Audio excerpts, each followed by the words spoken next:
Okay, continuing my talk about what I was talking about in the last video, and we're going to get right back into it again. We're going to remind you these are what we are calling generational curses, because we're talking about human behaviors that are active in family. Let's use the example of a family, and these passengers are hitching a ride on the humans. What passengers? These actual behaviors are like living things. They are able to harvest your chi, your energy, to keep these behaviors going. They're like cancer. They're using your body to feed through and grow in a place it doesn't belong. And these behaviors are the same thing. They're cancers. And that ends up having toxic relationships with people because of the behaviors that they do. And then all this toxicity does end up with, strangely, things like cancer. So what are we talking about with these behaviors? Are the behaviors themselves toxic, or is it when they're being applied? These are the good kind of questions I'll leave for you to evaluate, your situations.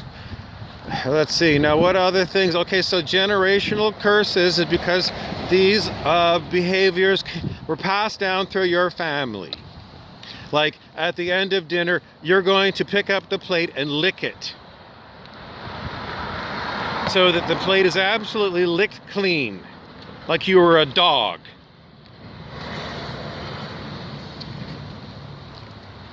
Where does this behavior come from? Is it like severe lack of food in previous generations in your family? It's like there's so little food, you got to get every last calorie out of that serving on that plate, which means you can't leave a crumb.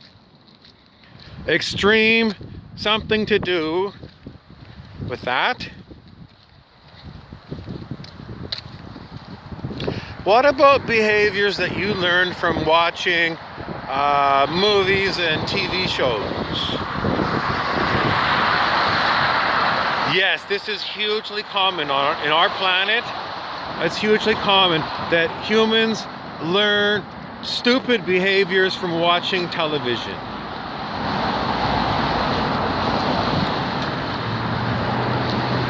Remember, the whole point of whatever behavior it is to grab people's attentions. Once you can get 10 hut from everybody looking at you, you just took a big hit of their energy. Even if they're screaming at you, shut the fuck up. You're getting energy from them. I know it doesn't matter. You're still getting, this is scarce energy, because it's just the way it is. This chi energy of the human body, I mean, you need it. And if somebody takes it from you, then, it's basically, it's theft of your life force. So, every horrible behavior that you've seen on TV, especially if you binge watch, those horrible behaviors, your mind sees them, monkey see, monkey do. And you never know when your monkey mind is going to remember this behavior that it saw some idiot doing, or somebody that maybe was very rich. Like J.R. Ewing from the TV show Dallas of the 1980s. He was a Texas oil man, and he was a son of a bitch. And, if you saw him doing dirty business deals, well, your mind has seen it, and at some point, where maybe your mind is going to help arrange a dirty business deal come your way that's going to give you an instant 20 grand in the next week. 20 more grand. And your mind is like, do it. We need it. So it is going to be this kind of thing that is watched on Dallas that goes into people's heads, and then it's a temptation for the devil. And everyone is exposed to all kinds of different people on television. So that's the kind of people they're going to model. And they're not even real people. They're actors playing certain characters to get your attention. So you start using these behaviors you've learned from all these different places, and it's always going to be because somehow you're looking for attention, or maybe that was just the one time you were searching for attention. The one time you were going to thieve some energy, but since that time you stopped being an energy thief. You just stopped. I mean, you've been working on yourself so many different ways, so many different courses and books you've done, and you're looking at the behavior and saying, okay, I can see how this at one time might have been able to steal energy from somebody else by being a psychic vampire. But I don't do that anymore. And so why is the behavior continuing? Because I can't stop the behavior. It just comes up time after time after time. The answer is you don't know. You don't know. So you can use what I've given you and say it's simply a defense mechanism because you're around other toxic people, and you're thinking, but seriously, why don't I just, why doesn't the universe open a door for me to exit this toxic relationship? And the only other answer is you got a soul contract. You got a soul contract, S-O-U-L, contract, and the soul contract says, what you're doing is a service to them. It's a service to them. Or somehow it's a service to you and you can't see it. And you're going, good God, who made these contracts? And the soul said, I made them. You never made them. People keep saying, you picked your parents, you picked the city you're born in, whether you're male or female, straight or gay. You picked the community where you're going to live, and the answer is no, you didn't. These people are lying to you. You never picked none of this stuff. But if there is such a thing as a soul that's in charge of you, and the soul made these soul agreements with other souls, you had nothing to do with these agreements. You're just stuck with having to live through this.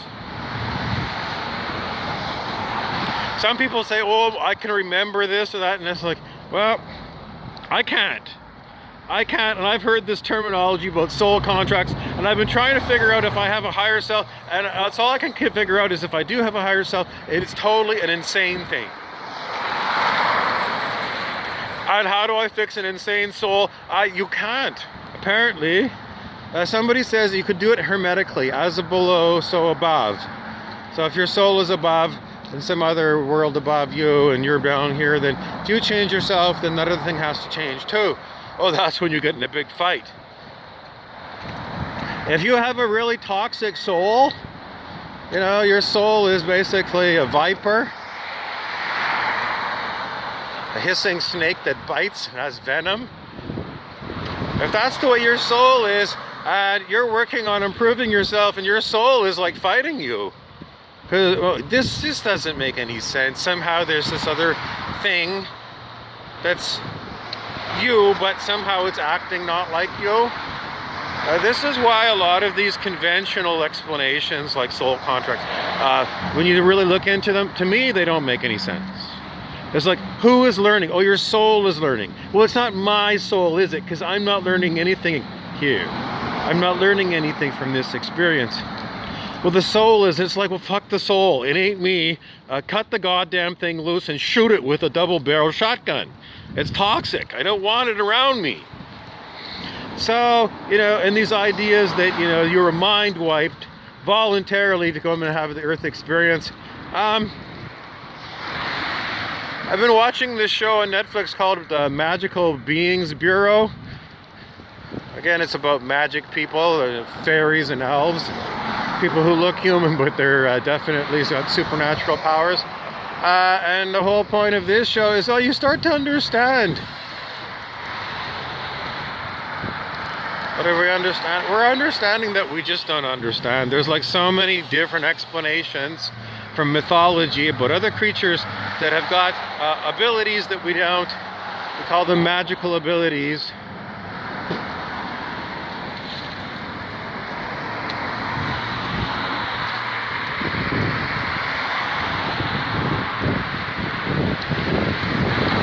Okay, have I given you enough on this one? I'm going to take a break.